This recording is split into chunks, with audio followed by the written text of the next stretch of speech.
بات فرما رہے ہیں, کیا کہنا چاہتے ہیں؟ کہتے تھے جب ہم دیکھتے ہیں نیچے حضرت جی مولانا یوسف صاحب رحمۃ اللہ علیہ نے کیا فرمایا, حضرت جی مولانا الیاس صاحب رحمۃ اللہ علیہ نے کیا فرمایا, ان دونوں کی باتیں قال اللہ قال رسول اور اصحاب رسول میں تلاش کرتے ہیں, بس یہاں سے بات وہاں مل جاتی ہے, پھر اب ہمیں کوئی پرواہ نہیں دنیا کیا کہہ رہی, جو بات اللہ کے رسول کے یہاں مل گئی اسے ہم چلا دیں. اس واسطے سب سے پہلی چیز وہ ہمارے کام کرنے والوں کا اپنے دستور کے اوپر بصیرت کا ہونا ہے, اپنے کام کرنے والوں کا اپنے طریقہ کار کے اوپر یقین کا ہونا ہے.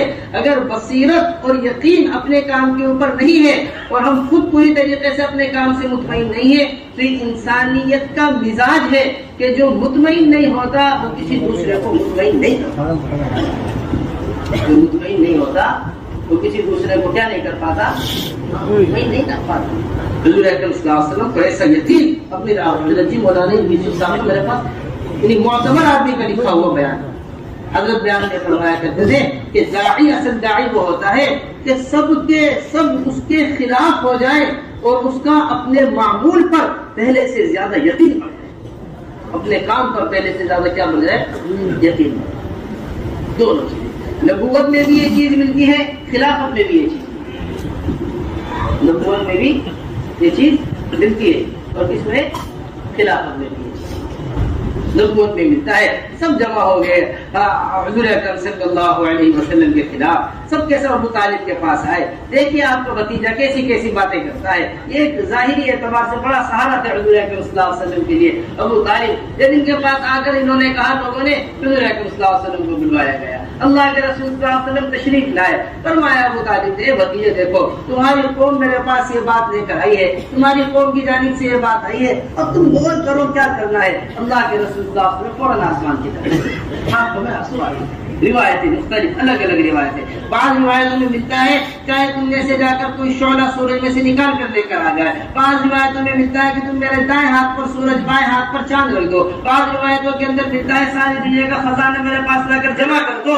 یہ مختلف روایتیں ملتی ہیں, پھر بھی جو کام اللہ نے مجھے دیا ہے وہ اس کام سے پیچھے نہیں. نمبر دوسری چیز یہ خلافت میں ملتی ہے, انصار تیار نہیں, مہاجرین تیار نہیں, یہاں تک کہ ملہم هذه الامہ عمر بن خطاب رضی اللہ تعالیٰ عنہ تیار نہیں, علی بن ابی طالب نے حیات الصحابہ میں حضرت نے نقل کیا ہے.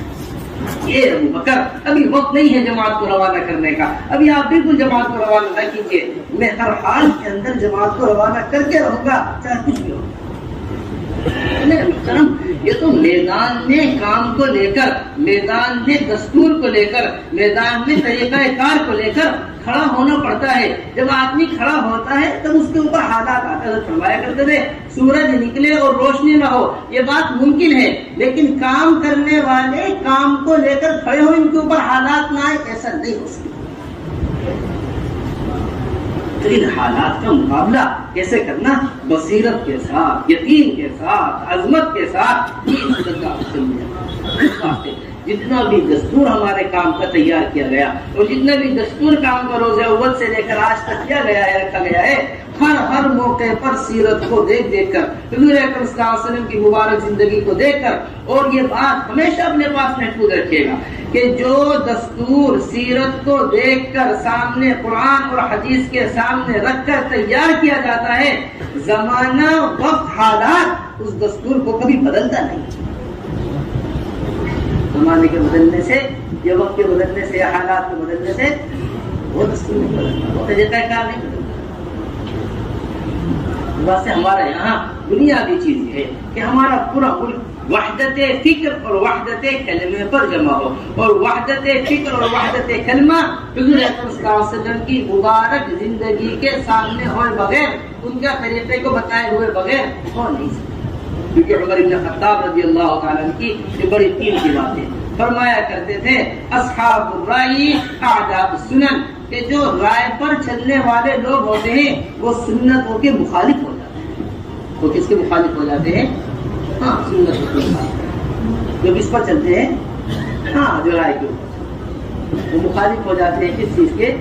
سنتوں کے مخالف. اس واسطے ہم رائے پر چلنے والے لوگ نہیں ہیں, ہم تو ہر موقع پر اپنے مشوروں کے اندر, اپنے اموروں کے اندر ان باتوں کے اوپر غور کرنا چاہیے کہ اس موقع پر حضور اکرم صلی اللہ علیہ وسلم واسطے ہمارے کام کے اعتبار سے دستور تیار کیا گیا ہے، اور ہمارے بار بار مشورے میں بات آئی ہے کہ بار بار ہمارے ملک کے سامنے ایک کام کا دستور آنا چاہیے، بار بار ملک کے سامنے طریقہ کار آنا چاہیے، نئی باتیں سوچی جاتی ہیں کام کے اعتبار سے، نئی باتیں سامنے آتی ہیں اور مجمع اس سے بے خبر ہوتا ہے، یہ ایک ان کے لیے نئی بات پیدا ہو۔ ایسا بہت سیرت میں ایسی باتیں ملتی ہیں مستقبل کو۔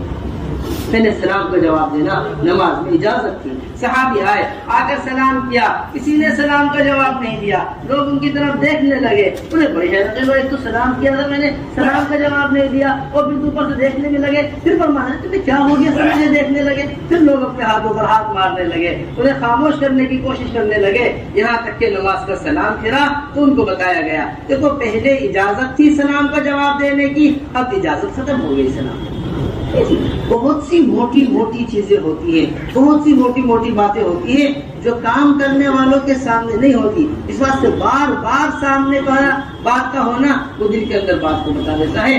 اسے اذا تکرر الکلام فی السمع تقرر فی القلب، جب کوئی بات ابھی ہم سب پڑھا رہے تھے مشکات شریف، امام صاحب کے کچھ احوال چل رہے تھے، امام ابو حنیفہ رحمۃ اللہ علیہ کے بڑے مزے کی بات امام صاحب کے قول نقل کیا، فرمایا کرتے تھے ایک مرتبہ بیٹھے ہوئے طلبہ کے درمیان پوچھنے لگے مجھے بتاؤ طالب علم کہتے کسے، طالب علم کسے کہتے؟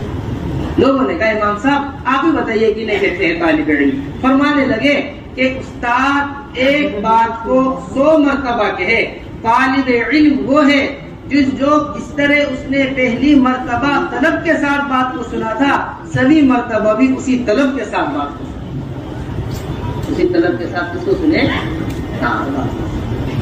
اس واسطے میرے محترم دوستو اس دستور کو امانت سمجھ کر اپنے ساتھ لے کر جانا ہے، اور جو طریقہ کار کام کا حضرات کے سامنے بار بار سیرت کی روشنی میں رکھا جاتا ہے، اور جو طریقہ کار کام کا بار بار بتایا جاتا ہے، یہ ہمارے پاس پورے عالم تک پہنچانے کی ایک امانت ہے، پورے عالم تک پہنچانے کی کیا ہے۔ اس واسطے ہمارے کام کا سب سے پہلا دستور اور ہمارے کام کا سب سے بنیادی عمل، ہمارے کام کی سب سے زیادہ اہمیت کا حامل، ہمارے کام کی جو اصل شان ہے وہ نقل و حرکت، وہ کس کیا ہے؟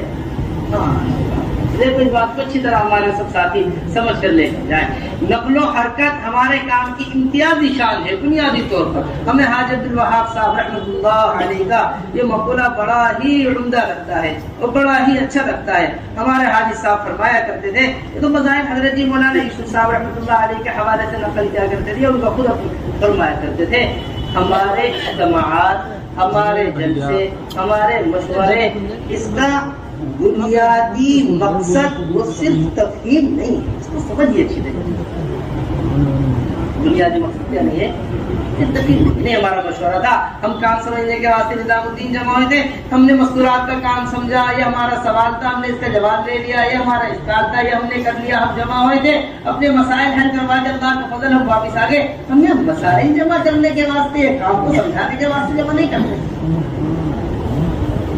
حضرت فرمایا کرتے تھے کہ ہمارے کام جمع ہونے کا اجتماع کا مقصد وہ صرف تفہیم نہیں ہے، بلکہ ہمارے اجتماع کا اصل بنیادی مقصد ہی تشکیل ہے۔ ہمارے اجتماع کا اصل بنیادی مقصد کیا ہے؟ تشکیل۔ چاہے قرآنوں کا جوڑ ہو رہا ہو، کام کرنے والوں کے جوڑ ہو رہے ہو، اجتماعات ہو رہے ہو، جلسے ہو رہے ہو، مشورے ہو رہے ہو، جس جمع ہونے کے بعد بکھرنا نہ ہو، وہ جمع ہونا ہمارا جمع ہونا نہیں، وہ جمع ہونا ہمارا جمع ہونا نہیں۔ اس واسطے نقل و حرکت کی اہمیت ہمارے کام کرنے والے ساتھیوں کے درمیان بڑے اہتمام سے ہونا چاہیے۔ ہم ہر طریقہ ابلاغ کو تبلیغ نہیں مانتے، ہم ہر طریقہ ابلاغ کو نہیں، کوئی بھی طریقہ اختیار کر دیا جائے بات کو پہنچانے کا وہ تبلیغ نہیں، ہم طریقہ ابلاغ میں اس طریقے کے پابند اپنے کام کو مانتے ہیں جو حضور اکرم صلی اللہ علیہ وسلم کا طریقہ ابلاغ۔ حضور اکرم صلی اللہ علیہ وسلم نے کیا تھا؟ پہنچانے کا جو طریقہ حضور اکرم صلی اللہ علیہ وسلم کا تھا، قیامت تک ہم اس طریقے پر پابند ہیں، اس طریقے کے جس طرح عبادات میں حضور اکرم صلی اللہ علیہ وسلم کے طریقے کے پابند ہیں، اسی طرح ہم دعوت میں بھی حضور اکرم صلی اللہ علیہ وسلم کے طریقے کے پابند ہیں۔ اس طرح ہم دعوت میں بھی حضور اکرم، بڑی اچھی لگی بات۔ حضرت اقدس مولانا ابو الحسن علی ندوی رحمۃ اللہ علیہ فرمایا کرتے تھے کہ میں نے دنیا کی مختلف تنظیمیں دیکھی ہیں، میں نے دنیا کی مختلف تحریکیں دیکھی ہیں، میں نے دنیا کی مختلف جماعتیں دیکھی ہیں، 3 چیزیں مجھے حضرت جی مولانا الیاس صاحب رحمۃ اللہ علیہ کے کام میں ایسی نظر آئی ہے کہ میں نے دنیا کی کسی تحریک تنظیم میں 3 چیزیں نہیں دیکھی، اور انہی 3 چیزوں کی وجہ سے مجھے اللہ تبارک و تعالیٰ کی ذات عالی سے امید ہے کہ اللہ تبارک و تعالیٰ قیامت تک اس کام کو لے کر چلے اور دیر تک کام چلے۔ اور فرمایا کرتے تھے حضرت اقدس مولانا ابو الحسن علی ندوی رحمۃ اللہ علیہ فرمایا کرتے تھے سب سے پہلی اور بنیادی اور سب سے زیادہ اہمیت کی حامل چیز جو ہے یہ دین کو سکھانے کے واسطے گھروں سے نکالتے ہیں۔ یہ دین کو سکھانے کے واسطے کیا کرتے ہیں؟ گھروں سے اپنے مقام پر رہ کر نہیں سکھاتے، بلکہ سکھانے کے لیے کیا کرتے ہیں؟ گھروں کی قربانی دلواتے ہیں۔ سب سے پہلی اور بنیادی چیز ہے جو مولانا الیاس صاحب رحمۃ اللہ علیہ کی تحریک میں سب سے بڑا بات ہے۔ نمبر دوسری چیز فرمایا کرتے تھے کہ یہ نکلنے میں اپنا جان اور اپنے مال کے ساتھ اللہ کے راستے میں نکلنا، اپنا جان اور اپنے جان اور اپنے مال کے ساتھ اللہ کے راستے میں نکلنا۔ نمبر تیسری چیز کہ نکلنے والا کوئی بھی ہو اور جماعت دنیا میں کہیں بھی نکلی ہو، نکلنے والا کوئی بھی ہو اور جماعت دنیا میں کہیں بھی نکلی ہو، قیام صرف اللہ ہی کے گھر میں کراتے ہیں، کسی ہوٹل کسی مکان پر کبھی قیام نہیں۔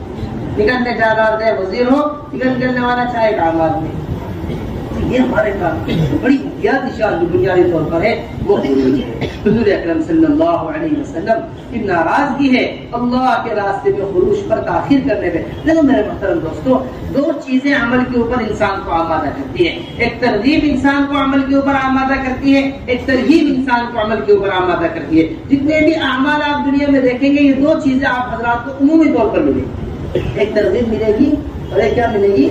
ترغیب ملے گی۔ ایک شوق ملے گا عمل کا، ایک خوف ملے گا۔ دنیاوی اعمال دیکھ لیے، اخروی اعمال دیکھ لیں، دونوں میں یہی 2 بنیادی چیزیں ہیں جو انسان کو آمادہ کرتی ہیں۔ اسی طرح ہمارے کام میں بھی جس طرح نئے لوگوں کے لیے ترغیب ہے اللہ کے راستے میں نکلنے کی، اسی طرح قرآنوں کا اللہ کے راستے میں تاخیر پر ترغیب بھی اپنے مذاکروں کے اندر ہونی چاہیے۔ ناراضگی اللہ کے رسول کی ایسے ہی حضرت جی مولانا یوسف صاحب رحمۃ اللہ علیہ نے جگہ جگہ حضرت کعب رضی اللہ تعالیٰ عنہ کے قصے کو بیان کیا ہے، جگہ جگہ حضرت جی مولانا یوسف صاحب رحمۃ اللہ علیہ نے اپنے بیانات میں حیات الصحابہ میں باقاعدہ جگہ جگہ باب باندھ کر خروج سے پیچھے رہ جانے پر کیا ناراضگی ہوا کرتی تھی، یہ ہمارے آپ کے واسطے بڑی بنیادی چیز ہے۔ ہم یہ نہ سمجھا کریں کہ اسے ایک خیر کی کام ہے، ایک خیر کی تحریک ہے، جو لگ جائے بڑے فائدے کی چیز ہے، جو نہیں لگے کوئی بات بھی نہیں۔ حضرت فرمایا کرتے تھے ہم نے زنا کو گناہ سمجھا ہے، یہ لکھا ہوا بیان ہے ہمارے، ہم نے زنا کو گناہ سمجھا ہے، ہم نے چوری کو گناہ سمجھا ہے، ہم نے شراب کو گناہ سمجھا ہے، ہم نے نماز کے چھوڑنے کو گناہ سمجھا ہے، لیکن جس محنت کے چھٹنے کی وجہ سے یہ سارے گناہ وجود میں آتے ہو، ابھی تک ہم نے اس محنت کے چھٹنے کو گناہ نہیں سمجھا۔ یہ بات نہیں، یہ لکھی ہوئی بات آپ کو کہ جس گناہ کے جس محنت کے چھوڑ جانے کی وجہ سے یہ سارے گناہ وجود میں آتے ہو، ابھی تک ہم نے اس محنت کے چھوڑنے کو گناہ نہیں سمجھا۔ اس واسطے یہ حکم باقاعدہ قرآن کا۔ اور پھر دوسری بات بڑی بنیادی ہے، یہ بھی ہمیں آپ سے بڑا اہتمام چاہتے ہیں، یہ جو مستقل اپنی کارگزاریوں کے اندر دیکھتے ہیں کہ ہماری 4 مہینے لگائے ہو کہ ایک تعداد ہے، اس میں سے ایک بڑی تعداد بیٹھی ہوئی ہے، چلہ لگائے ہو کہ ایک بڑی تعداد ہے، اس میں سے ایک بڑی تعداد بیٹھی ہوئی ہے، کتنے فیصد 4 مہینے لگائے ہوئے کام سے بیٹھے ہوئے، کتنے فیصد چلہ لگائے ہوئے کام سے، ایک مستقل طور پر مزاج سا ہے۔ 2 باتیں ہمیں بڑی بنیادی ہیں خروج سے۔ وہ نمبر 1 چیز یہ کہ ہمارے نکلنے میں جو خروج کے بنیادی مقاصد ہو، ہم صرف انہی مقاصد کو سامنے رکھ کر خروج کروایا کریں۔ ہمارے نکلنے کے جو مقاصد ہیں انفروا خفافا وثقالا، یہ ہمارے نکلنے کا بنیادی مقصد، یہ حکم ہمارے نکلنے کا بنیادی مقصد۔ وَإِذَا اسْتُنْفِرْتُمْ فَانْفِرُوا، جب تمہیں نکلنے کو کہا جائے فوراً نکل جایا کرو۔ میرے محترم دوستو، جو احکامات پر نکلتے ہیں وہ بار بار نکلتے ہیں، جو اپنی ضروریات سامنے رکھ کر نکلتے ہیں وہ صرف ایک بار نکلتے ہیں۔ آپ کو بڑا مجمع ملے گا وہ کام سے بیٹھا ہوا جو اپنی ضروریات کو سامنے رکھ کر نکلتے ہیں۔ جو آپ کی ضروریات اخراج ہے، آپ کی دنیا کی ضرورت ہے، فلاں پریشانی ہے دور ہو جائے گی. ارے آپ کو تو قرآن ہی پڑھنا نہیں آتا، نکل جاؤ قرآن ٹھیک ہو جائے گا. آپ کو تو نماز صحیح نہیں ہے، نکل جاؤ آپ کی نماز ٹھیک ہو جائے گی. بے شک نماز بھی ٹھیک کرنی ہے نکلنے میں، قرآن بھی ٹھیک کرنا ہے نکلنے میں. لیکن حضرت جی مولانا الیاس صاحب رحمۃ اللہ علیہ کا چھپا ہوا ملفوظ مولانا منظور نعمانی صاحب نے نقل کیا ہے کہ یہ کلمہ نماز کا ٹھیک ہونا میرے کام کے الف بات ہے. مولانا الیاس اور ان کی دینی دعوت حضرت اقدس مولانا ابو الحسن علی ندوی رحمۃ اللہ علیہ نے نقل کیے. چند ورقے آپ شروع کے بدلیں گے، اس میں سامنے لکھی ہوئی بات ہے. فرمایا کرتے تھے میاں ظہیر یہ میرے کام صرف تحریک صنعت نہیں ہے، صرف کیا نہیں ہے، اسی کے نیچے کی لائٹ وہ تو ایک نئی قوم تیار کرنے کو جی چاہتا ہے. یہ مولانا الیاس صاحب رحمۃ اللہ علیہ یا نہیں ایک نئی قوم پیدا کرنے میرے محترم، اس کو سمجھنا پڑے گا اچھی طریقے سے. اس واسطے ہمارے یہاں خروج کی جو ترتیب ہے بنیادی طور پر وہ سب سے پہلے علماء حضرات کا خروج ہے. اور علماء ہمارے کام کی سب سے بڑی ضرورت ہے. کہ دیکھیں اس کو سمجھیے گا ہماری بات بہت اہتمام سے آپ حضرات سے. ابھی بھی بہت سے صوبے سے جہاں 20 30 ہزار علماء موجود ہیں، کہیں 23 ہزار علماء موجود ہیں، کہیں 20 ہزار علماء موجود ہیں. ایک بڑی قلیل تعداد ہے علماء کی جو نقل و حرکت کرتے. ہمارا حضرت ابھی کارگزاری کے دوران اس بات کو فرما رہے تھے کہ اتنی بڑی تعداد کے ہوتے ہوئے علماء کا نقل و حرکت پر نہ ہونا، یہ ان علاقوں کے اعتبار سے ہمیں محسوس ہوتا ہے کہ علاقے والوں کا کام کرنے والوں سے علماء سے رابطہ کم. رابطہ کیا ہے؟ جس طرح ایک مریض ڈاکٹر کو تلاش کرتا ہے، اس طرح ایک بیمار آدمی ڈاکٹر کو تلاش کرتا ہے، مقدمے میں پھنسا ہوا آدمی وکیل کو تلاش کرتا ہے، اس طرح اپنے ساتھ چلنے کے واسطے جماعتیں علماء کو تلاش کیا کریں گے. جماعتیں کو تلاش کریں، ضرورت ساری ضرورتیں ہمارے سامنے، کھانے کی ضرورت ہمارے سامنے، پینے کی ضرورت ہمارے سامنے، ٹکٹ کی ضرورت ہمارے سامنے، سفر کی ضرورت ہمارے سامنے. جتنی ضروریاتی چیزیں ہوتی ہیں اس طرح وہ ساری ضرورتیں پوری کرتے ہیں اور ضروری سمجھتے ہیں اس کو پورا کرنے کے لیے. اسی طرح سب سے بڑی ضرورت علم ہے، اسے ہم ضروری سمجھیں. ایک ہر جماعت اگر محلے کے اپنے ساتھ عالم کو لے کر چلنا ضروری سمجھ لے، کہاں سے کہاں علماء کا کام ہو. ابھی سے میں تھا پچھلا واقعہ بڑی عجیب و غریب بات اللہ نے کہے بھائی. حضرت نے بڑی عجیب و غریب بات فرما رہے تھے کہ پچھلے سیمائی کی بات ہے کہ جس چیز کی قدر عوام کے درمیان سے نکل جاتی ہے وہ چیز بے اہمیت. جس چیز کی فکر عوام میں رہتی ہے وہ چیز اس کی اہمیت باقی ہے. عوام میں وکیلوں کی اہمیت ضرورت ہے، اس واسطے ان کی اہمیت باقی ہے. عوام میں ڈاکٹروں کی ضرورت ہے، اس واسطے ان کی اہمیت باقی ہے. عوام میں انجینئروں کی ضرورت ہے، اس واسطے ان کی اہمیت باقی ہے. یہ سارے کے سارے شعبے آپ کو مشغول ملیں گے. عوام میں اہل علم اپنی ضرورت محسوس نہیں کر رہی عوام، اس واسطے علماء پائے. تو میرے محترم اس بات کی ہمارے اندر سب سے پہلی فکر ہوگی کہ ہمارے علماء حرکت کے اندر آئیں. کوئی عالم ایسا باقی نہ رہے اس کا سال نہ لگے. یہ سب سے ادنا درجہ ہے کہ سب سے پہلے سال لگے. ہمارے یہاں خروج کی ترتیب علماء کے اعتبار سے سب سے پہلے علماء کا سال ہے. ہم ہر عالم کا سال مطلوب. امہلنا سنۃ یا رسول اللہ، یہ علماء نے خود حضور اکرم صلی اللہ علیہ وسلم سے کہا تھا کہ آپ ہمیں 1 سال کی مہلت دے دیجئے. ہم ان کو بار بار حضور اکرم صلی اللہ علیہ وسلم فرماتے رہے بتاؤ تمہیں کیا ہوگا اگر تم ان کیا نام ہے ان لوگوں کو دین سکھاؤ ورنہ میں تمہیں دنیا میں سزا دوں گا. یا رسول اللہ سیکھنا نہیں چاہتے، نہیں تم انہیں سکھاؤ. یا رسول اللہ سیکھنا نہیں چاہتے. حیات الصحابہ میں حضرت نے نقل کیا ہے یہاں تک کہ علماء نے کہا انہلنا سنۃ یا رسول اللہ، آپ ہمیں 1 سال کی مہلت دے دی. میں نے حضرت عباس مولانا ابو الحسن علی ندوی رحمۃ اللہ علیہ کی بات بتائی. آگر کہہ رہا تھا میں نے تو ندوۃ العلماء کا یہ نظام باقاعدگی کے ساتھ سوچ لیا ہے کہ سند ہی اسے دوں گا جو سال لگائے گا. یعنی ایسی اہمیت ہمارے یہاں علماء حضرات کے ہمارے قائدین جو تھے مطلب مدارس کے اعتبار سے یہ نظریہ ان کا سال کی اہمیت کے بارے میں. یہ نظریہ ان سے کس کے اعتبار سے تھا؟ سال کی اہمیت. کہ میرا جی نہیں چاہتا میں کسی ایسے عالم کو سند دوں جس نے سال نہیں لگایا. مولانا بڑے اچھا جذبہ ہے، خوب سراہ. لیکن میرا یہ جی چاہتا ہے کہ لوگ سند کی وجہ سے سال نہ لگائیں. سند کی وجہ سے کیا نہ لگائیں؟ معروف واقعہ ہے. تو ایک تو سب سے پہلی چیز علماء کا سال. نمبر دوسری چیز، اس ایک سال کے دوران دوسرے سال کے درمیان ہمارا علماء کا دوسرے سال کی بڑی اہمیت کے ساتھ ہونی چاہیے. کتنے صوبے سے جہاں بڑی تعداد علماء کی موجود ہے، لیکن کہیں سے 2 دوسرے سال کے واسطے، کہیں سے 3 نام دوسرے سال کے واسطے، کہیں سے 4 نام دوسرے سال کے واسطے. جس طرح ہم پہلے سال کی فکر کر رہے ہیں، ہمارا جہاں تک اندازہ ہے پہلے سال سے زیادہ آسان ہے علماء کا دوسرا سال. پہلے سال سے زیادہ آسان ہے علماء کا دوسرا سال. اس واسطے اس کی پوری طریقے سے تشکیل کی جائے کہ دوسرا سال علماء کا اہتمام کے ساتھ لگے، پھر اس کے بعد تیسرا سال اہتمام سے علماء کا لگے. پہلے سال اور دوسرے سال کے درمیان علماء میں 2 سال کا فاصلہ رہے گا. دوسرے سال اور تیسرے سال کے درمیان علماء میں 3 سال کا فاصلہ رہے گا. یہ جو فاصلے رکھے جاتے ہیں یہ باقاعدہ کسی مقاصد کو سامنے رکھ کر فاصلے رکھتے ہیں.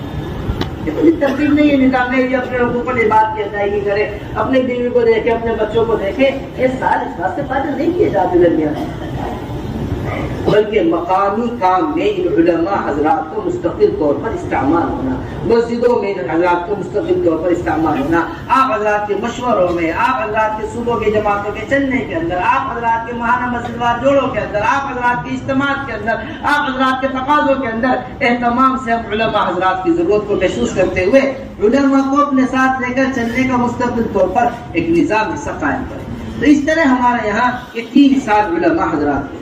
پھر دوسری چیز، تیسرا سال حضرت مولانا الیاس صاحب رحمۃ اللہ علیہ کا ایسا پرانا دستور نکل کر سامنے آیا. اصل ہوتا یہ ہے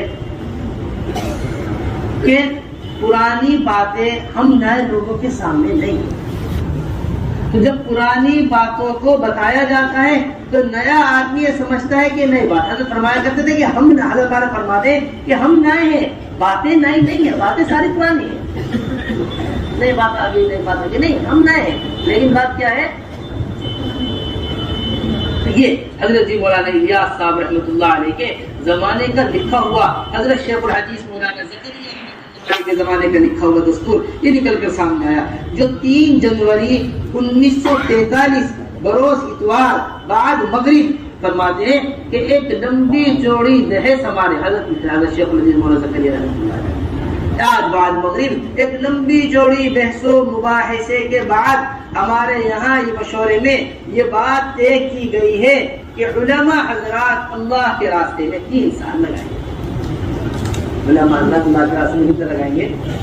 3 سال لگائیں گے. 1 سال داخلی سال ہوگا، دوسرا سال عرب کا سال ہوگا، تیسرا سال غرب کا سال ہوگا. اس طرح ہمارے یہاں کتنے سال لگیں گے؟ 3 سال علماء کے لگیں گے بقلم محمد زکریا، اور اوپر سارے مقیمین مرکز کے دستور کے اندر نام لکھے ہوئے، حضرت جی مولانا یوسف صاحب، حضرت جی مولانا انعام الحسن صاحب، حضرت جی مولانا کشاف صاحب، حضرت مولانا عبید اللہ صاحب، حضرت سارے مشائخ نظام الدین ان کے نام لکھے ہوئے، اور نیچے حضرت شیخ الحدیث مولانا زکریا. تو میرا محترم یہ کوئی نئی چیز نہیں ہے 3 سال علماء. پھر اسی کے ساتھ ساتھ بڑی اہتمام کے ساتھ علماء حضرات کے سالانہ 4 ماہ کی ترتیب بنے. اور نمبر آخری بات علماء کے اعتبار سے وہ نظام الدین آمد کی ترتیب ہو علماء حضرات. محترم یہ بڑا اہم ترین تقاضا ہے جو پورے ملک کے سامنے بڑے اہتمام سے رکھنے کی اور سمجھنے کی ضرورت ہے. 2 چیزیں علماء کی آمد کے اعتبار سے. نمبر 1 بات تو یہ ہے کہ پورے ملک سے ہمارے علماء کا جو شعبہ ہے مستقل طور پر جو نہیں ہے، اور علماء کا جو شعبہ یہاں پر قائم ہے مستقل طور پر، ہمارے ملک کے ہر صوبے کے مستقل طور پر نمائندے اس علماء کے شعبے میں مستقل طور پر ایک تعداد کے ساتھ. مثال کے طور پر ہمارے 26 یا 30 جو صوبے ہیں، اگر ہر صوبے کے 2 علماء بھی 12 مہینے کے اعتبار سے ترتیب بنا لیں کہ ہمارا 1-2 مہینے والا مستقل آپ کے یہاں رہے گا، ایک کے جانے سے پہلے ہم دوسرا بنا دیں گے. 60 علماء ہمیں شعبے سے اطمینان مل سکتے ہیں، اور کوئی مشکل کام نہیں. ہر عالم کو 6 علماء ہر صوبے سے دینا کوئی بڑی مشکل چیز نہیں ہے 2 مہینے کے واسطے. سمجھ لیجیے ہمارے پاس علماء کے شعبے میں مستقل طور پر رہ کر کام کیا ترقی کر رہا ہے، کام کے اندر اور کیا تقاضے ہیں کام کی مستقل طور پر، اس کی اہمیت اور اس کی بحث ہے. اور نمبر 2 چیز، علماء حضرات اپنا سالانہ شملہ لے کر نظام ایک سال کے چلے کا خروج اپنے علاقے سے، ایک سال کا خروج نظام الدین سے، یہ ترتیب ہے۔ اور یہ بات نظام الدین کے مشورے سے طے شدہ امر ہے، یہ بات نظام الدین کے مشورے سے طے شدہ امر ہے یہ کہ جو سال نظام الدین کا ہے اس میں صوبے والوں کو مشورے کا اختیار نہیں ہے۔ صوبے والے نہ کوئی مسجد رخ بنا سکتی ہے، نہ کوئی ضلع رخ بنا سکتا ہے، نہ کوئی حلقہ رخ بنا سکتا ہے۔ جب بھی جماعت کے اندر عالم آئے پوچھا جائے آپ کا پہلا سال ہے، دوسرا سال، پہلا چلہ ہے، دوسرا چلہ ہے، جی میں نے پچھلا چلہ اپنے صوبے سے لگایا تھا، جی اب ہم آپ کو رخ نہیں دے سکتے کیونکہ آپ کا رخ نظام الدین سے تھے۔ آپ کو رخ کہتے تھے ان کو ذرا سا لے کر آنا پڑے گا۔ نہیں نکل کتنا بڑا طبقہ ہے علماء کا جو متحرک ہے مستقل طور پر، کتنا بڑا طبقہ ہے علماء کا جو حرکت میں ہے، جو سالانہ چلہ لگا رہے ہیں پابندی سے، کم سے کم وہی آنا شروع ہو جائے، جو نہیں ہے وہ تو الگ بات ہے۔ تو اس بات کی پوری طریقے سے اہمیت ہونی چاہیے کہ سالانہ خروج کے اندر اہتمام کے ساتھ علماء حضرات وہ نظام الدین میں ایک چلہ لے کر آئے۔ نمبر تیسری بات جو ہم نے کل آپ حضرات کے سامنے اسے اچھی طریقے سے محفوظ کروا لیں۔ الحمدللہ اللہ کا بڑا فضل ہے، پورے ملک کے اعتبار سے 2 مہینے کے صوبے تھے ہیں اور 2 مہینے کے اعتبار سے ہمارے صوبوں نے نظام الدین کی خدمت کی ہوئی ہے۔ تو ان صوبوں کے اعتبار سے بھی نظام الدین آئے، کم سے کم 100 علماء ہمیں ہر حال میں 2 مہینے کے واسطے سال والے چاہیے۔ کتنے؟ 100 کم سے کم وہ 2 مہینے کے واسطے۔ اس کے واسطے ہم نے درخواست یہ لگائی تھی کہ اس کی فہرست باقاعدگی کے ساتھ ابھی صوبے والے ہمارے حوالے کر کے جائیں سہ پورا ہونے سے پہلے۔ اس طرح آپ نے بیرون کے تقاضوں کے اعتبار سے، دیگر تقاضوں کے اعتبار سے نام پیش کیے تھے، اسی طرح اپنے صوبے سے کم 100 علماء 2 مہینے نظام الدین میں رہے، یہ نام ہمیں دے دیے۔ اور اسی طرح کم سے کم 100 علماء وہ سالانہ چلے والے جو ایک چلہ اپنے یہاں سے لگا چکے ہیں، اگلا چلہ نظام الدین لے کر آ رہے، ان 2 مہینوں کے اندر 200 علماء ہر حال میں ہمیں ضرورت ہے۔ ایسی ترتیب ہمارے پورے ملک کے اعتبار سے علماء حضرات کی بننی چاہیے کہ علماء حضرات کی آمد نظام الدین ہو اور کثیر تعداد کے اندر علماء حضرات کا حضرت مفتی زین العابدین صاحب، حضرت مولانا سعید احمد خان صاحب، حضرت مولانا عبید اللہ صاحب، یہ سارے کے سارے علماء حضرات ہوا کرتے تھے جو ہر وقت حضرت جی مولانا یوسف صاحب رحمۃ اللہ علیہ کی ارد گرد رہا کرتے تھے۔ لیرینی منکم اولو الاحلام والنہی، ایسے سمجھدار لوگوں کے، ایسے اہل علم لوگوں کا ہر شعبے میں مستقل ہونا یہ صوبے والوں کے لیے بھی فائدہ مند ہے اور آنے والے تقاضے میں جو ہمارے تقاضے نظام الدین کے لیے آتے ہیں ان کے لیے بڑی بنیادی اور اہم ترین چیز ہے۔ پھر نمبر دوسری چیز ہمارے عوام کا خروج۔ عوام کے خروج کے اعتبار سے ہر سال کے 4 ماہ اہتمام کے ساتھ ہمیں مطلوب ہے مستقل طور پر یہ کام کی ترتیب ہے۔ سالانہ چلہ ہمارے کام کی ترتیب نہیں ہے، سمجھیے اچھی طریقے سے۔ حضرت جی مولانا الیاس صاحب رحمۃ اللہ علیہ، حضرت مولانا یوسف صاحب رحمۃ اللہ علیہ، ان کی تمنا تھی ہر امتی سالانہ 4 ماہ پر آئے۔ باقاعدہ حضرت عبدالقادر مولانا ابو الحسن علی ندوی رحمۃ اللہ علیہ کے خطوط میں لکھی ہوئی بات ہے کہ جو آدمی ہر سال 4 ماہ لگانے کو اپنا جزوِ زندگی نہ بنائے وہ ایمان کی حلاوت نہیں کرتا۔ حضرت عبدالقادر مولانا الیاس صاحب رحمۃ اللہ علیہ کو محفوظ اپنے وقت بڑے عالم ہیں اور حضرت عبدالقادر مولانا ابو الحسن علی ندوی رحمۃ اللہ علیہ نقل کر رہے ہیں، ہم اسے غلو سمجھتے ہیں۔ تو اس واسطے سالانہ 4 ماہ کی عمومی فضا بنے، ہم ہر عامی سے عامی آدمی سے سالانہ 4 ماہ۔ عمر ابن خطاب رضی اللہ تعالیٰ عنہ نے باقاعدگی کے ساتھ یہ 4 ماہ متعین کیے۔ حفصہ رضی اللہ تعالیٰ عنہ کے مشورے سے یہ 4 ماہ متعین کیے۔ حضرت مولانا یوسف صاحب رحمۃ اللہ علیہ نے باب قائم کیا الخروج لثلاثة 40، اللہ کے راستے میں 3 چلوں کے واسطے نکلا ہے۔ چلہ مکمل کرنے کا باب قائم کیا ہے، 3 مرتبہ 4 ماہ لگانے کا باب قائم کیا ہے۔ اس طرح ہمارے کام کرنے والے فکر مند ساتھی اس کی بات اپنے منبر سے بالکل ایسا چلا دے کہ جو چلہ لگا رہا وہ اپنے آپ کو کمزور محسوس کرے، وہ اپنے آپ کو کمی محسوس کرے کہ جیسا وقت مجھے دینا چاہیے تھا میں ایسا وقت نہیں دیتا۔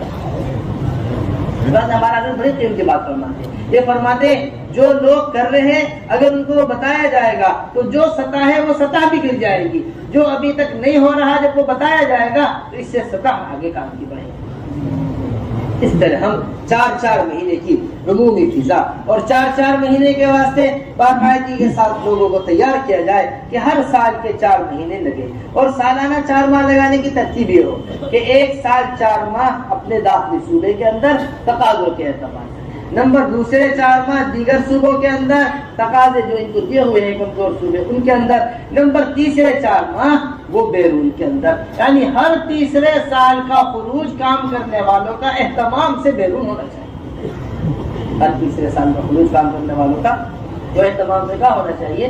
وہ اہتمام کے ساتھ بیرون ہونا چاہیے۔ اس طرح ہمارا، اور پھر اسی طرح 5 ماہ بیرون بڑے اہتمام کے ساتھ۔ میرے محترم دوستو، یہ حضرت نے آج بڑی قیمتی بات صبح فرمائی تھی، ہمیں ہر جماعت ہی 5 لاکھ خرچے کی چاہیے۔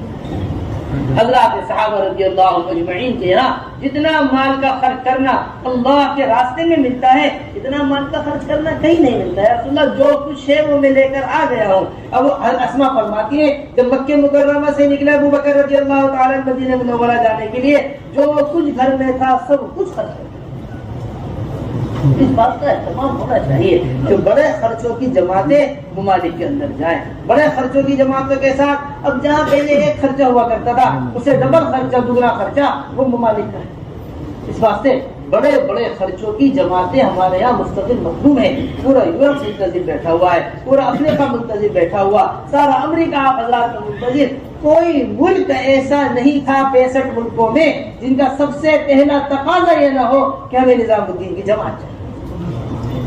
1 لاکھ خرچے کی جماعت، 1.5 لاکھ خرچے کی جماعت، کیا تقاضے کیا کریں گے جا کر یہ ملکوں میں، لیکن ملکوں کے اندر جا کر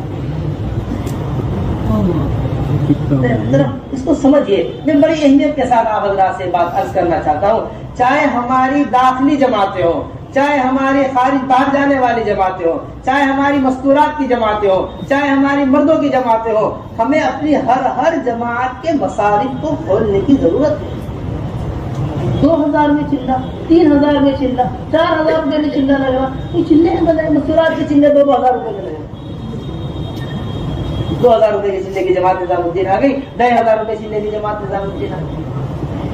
تو خود ہمارے ساتھی سنا رہے کہ میرے باہتمام کارگزاری کے اندر جب بیٹھ کے ساتھیوں سے اختلاف کیا تو پتا چلا اس چلے کی تیاری میں 25,000 روپے لگے ہیں، چلہ لگانے کے جو خرچہ ہے وہ 2000 روپے، اتنے کے کپڑے سلے، اتنے کی بیچی آئی، اتنے کا فلاں آیا، اتنے کا فلاں آیا، اتنے کا یہ ہوا۔ جو ضروریات ہیں اس کے مصارف یہ ہیں، جو غیر ضروری چیزیں ہیں اس پہ یہ مصارف ہیں، اور جو ضروریات ہیں اس کے یہ مصارف۔ اس واسطے آپ حضرات اس کا پورا اہتمام کیا کریں، داخلی جماعتوں میں کھلا خرچ رکھا کریں۔ جتنی وسعت ہوگی خرچے کے اندر اتنا بنجر بستیوں میں گھس کر جماعتیں کام کریں گی، اتنا اندر علاقوں کے اندر جماعتیں۔ ہم اپنی چلے کی جماعتوں کو پورے ملکوں کے اندر بکھیرنا چاہتے ہیں، مستورات کی جماعتوں کو۔ کتنے علاقے ابتداء اور بے دینی کے 2,000 روپے 3,000 روپے کی جماعتیں کہاں تک جا سکتی ہیں؟